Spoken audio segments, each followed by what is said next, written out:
কেন তো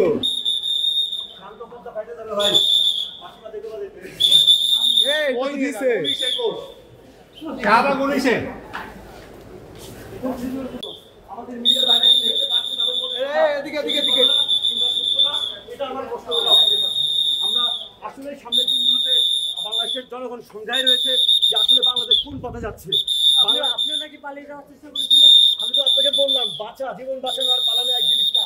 যখন আপনি দেখছেন একটা দেশে রাষ্ট্রীয় মদতে মত সৃষ্টি করে মানুষকে হত্যা করা হচ্ছে সেখানে জীবন বাঁচানো ফরজ। তানভীর হাসান সৈকত উনি বলেছেন যে ডাকসু যে নির্বাচন আপনারা জানেন যে বাংলাদেশ ছাত্রলীগ একটি সংগঠন, যেই সংগঠনের মধ্য দিয়ে বাংলাদেশের যত ইতিহাস রয়েছে 1952 থেকে শুরু করে 64 থেকে 71 মহান মুক্তিযুদ্ধ সমস্ত গণতান্ত্রিক আন্দোলনে ছাত্রলীগের একটি বিরাট ভূমিকা রয়েছিল।